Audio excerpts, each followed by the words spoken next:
JDS ಪಕ್ಷದಲ್ಲಿ ಕೆಲ ಬದಲಾವಣೆಗಳಾಗಬೇಕಾಗಿದೆ. ಆ ಬಗ್ಗೆ ಗಮನ ಹರಿಸಿದ್ದೇನೆ. ಪಕ್ಷದ ಬೆಳವಣಿಗೆಗಳಿಗಾಗಿ ಹೋರಾಟ ಮಾಡುವವರಿಗೆ ಪದಾಧಿಕಾರಿ ಹುದ್ದೆ ಕೊಡ್ತೇವೆ. ಪಕ್ಷದ ಬೆಳವಣಿಗೆಗಾಗಿ ಹೋರಾಟ ಮಾಡುವಂಥವರಿಗೆ ಪದಾಧಿಕಾರಿಗಳ ಪಟ್ಟಿಯಲ್ಲಿ ಹೆಸರುಗಳಿರುತ್ತೆ ಅಂತ ಮೈಸೂರಿನಲ್ಲಿ ಜೆಡಿಎಸ್ ನಾಯಕ ನಿಖಿಲ್ ಕುಮಾರಸ್ವಾಮಿ ಹೇಳಿಕೆ ಕೊಟ್ಟಿದ್ದಾರೆ. ಜಿಟಿ ದೇವೇಗೌಡರು ಹಿರಿಯರು, ಪಕ್ಷದಿಂದ ಗೆದ್ದಿದ್ದಾರೆ. ನನ್ನ 2025ರ ಮೊದಲ ಫೋನ್ ಕಾಲ್ ಹೋಗಿದ್ದು ಜಿಟಿ ದೇವೇಗೌಡರಿಗೆ. ಎಲ್ಲರೂ ಬಂದು ನನ್ನ ಪರ ಚುನಾವಣೆಯ ಪ್ರಚಾರವನ್ನು ಕೈಗೊಂಡಿದ್ದಾರೆ. ಜಿಟಿಡಿ ನನ್ನ ಕರೆದಿಲ್ಲ ಅಂತ ಎಲ್ಲಿ ಹೇಳಿದ್ದಾರೋ ನನಗೆ ಗೊತ್ತಿಲ್ಲ. ಕುಮಾರಸ್ವಾಮಿಯವರೇ ರಾಜ್ಯಾಧ್ಯಕ್ಷರಾಗಿ ಮುಂದುವರಿಬೇಕು. ನನ್ನನ್ನು ಸೇರಿದಂಥ ಪಕ್ಷದ ಹಲವು ಮುಖಂಡರ ಅಭಿಪ್ರಾಯ ಇದಾಗಿದೆ ಅಂತ ಮೈಸೂರಿನಲ್ಲಿ ಜೆಡಿಎಸ್ ಯುವ ಘಟಕದ ಅಧ್ಯಕ್ಷ ನಿಖಿಲ್ ಕುಮಾರಸ್ವಾಮಿ ಹೇಳಿದ್ದಾರೆ. ಹಿರಿಯ ನಾಯಕರು ಜೆಡಿಎಸ್ ಪಕ್ಷದಿಂದ ಸ್ಪರ್ಧೆ ಮಾಡಿ ಚಾಮುಂಡೇಶ್ವರಿ ವಿಧಾನಸಭಾ ಕ್ಷೇತ್ರದ ಶಾಸಕರ ಕೆಲಸ ಮಾಡ್ತಾ ಇದ್ದಾರೆ. ಅವರು ಒಂದು ಮಾತನ್ನ ಬಹಳ ಸ್ಪಷ್ಟವಾಗಿ ಹೇಳಿದ್ದಾರೆ. ಈಗ ಪ್ರತಿಯೊಬ್ಬರಿಗೂ ಕೂಡ ಈಗ ಹರೀಶ್ ಅವ್ರನ್ನೇ ತಗೊಳ್ಳಿ, ಅವ್ರ ಸುಪುತ್ರವ್ರು ನನಗೆ ಬಹಳ ಆತ್ಮೀಯ ಸ್ನೇಹಿತರು ಇಲ್ಲಿ ಕೂತಿದ್ದಾರೆ. ಮಾದೇವಣ್ಣ ಅವರಿದ್ದಾರೆ ಹಿರಿಯಕರು.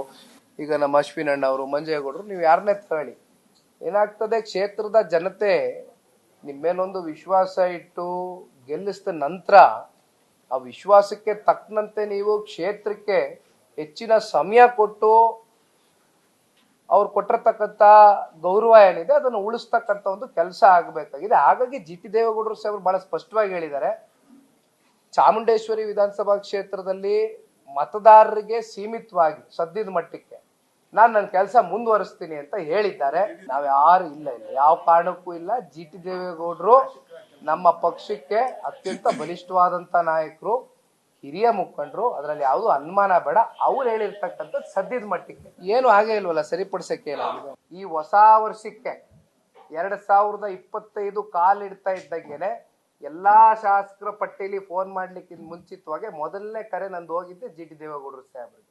ಬೇಕಾದ್ರೆ ಅವ್ರು ಕೇಳಿ ಯಾವಾಗಾರು ಸಿಕ್ಕಿದಾಗ. ಆ ರೀತಿ ನಾ ಗೌರವ ಇಟ್ಕೊಂಡಿದೀವಿ ಪಕ್ಷದಲ್ಲಿ. ಇಲ್ಲಿ ನನ್ನ ಅನಿರೀಕ್ಷಿತವಾದಂತ ಉಪಚುನಾವಣೆಯ ಸ್ಪರ್ಧೆ ಏನಿದೆ, ದಯಮಾಡಿ ಒಂದು ಮಾತು ಹೇಳ್ತೀನಿ, ಇಲ್ಲಿ ಯಾರು ಕೂಡ ಯಾರಿಗೂ ಕರಿತಕ್ಕಂಥ ಚುನಾವಣೆ ಅಲ್ಲ. ನಾನು ಆ ಚುನಾವಣೆಯಲ್ಲಿ ನಿಲ್ಲಬೇಕು ಅಂತಕ್ಕಂಥದ್ದು ನನ್ನ ಕನಸು ಮನಸ್ಸಲ್ಲಿ ನಾನು ಭಾವಿಸಿರ್ಲಿಲ್ಲ.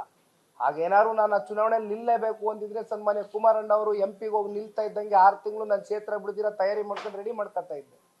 ಅಂತಿಮವಾಗಿ ಅಲ್ಲಿ ಕಾರ್ಯಕರ್ತರಿಗೋಸ್ಕರ ನಿಲ್ಲಬೇಕಾಗಿ ಬಂತು. ಅಲ್ಲಿ ಯಾರು ಬಂದು ಆ ಚುನಾವಣೆಗೆ ದುಡಿದ್ರು ಸ್ವಯಂ ಪ್ರೇರಿತರಾಗಿ ಸ್ವಇಚ್ಛೆಯಿಂದ ಈ ಪಕ್ಷದ ಗೌರವನ ಕಾಪಾಡಬೇಕು ಅಂತಕ್ಕಂಥ ನಿಟ್ಟಿನಲ್ಲಿ ತಳಮಟ್ಟದ ಕಾರ್ಯಕರ್ತರಿಂದ ಹಿಡಿದು ಸಚಿವರಾದಂಥವರಿಂದ ಹಿಡಿದು ಇಂದಿನ ಶಾಸಕರು, ಹಾಲಿ ಮಾಜಿ ಶಾಸಕರಿಂದ ಹಿಡಿದು ಪ್ರತಿಯೊಬ್ರು ಕೂಡ ಬಂದು ಆ ಚುನಾವಣೆ ಕೆಲಸ ಮಾಡಿದ್ದಾರೆ. ಅತ್ಯಂತ ಹಿರಿಯ ನಾಯಕರು ಜೆಡಿಎಸ್ ಪಕ್ಷದಿಂದ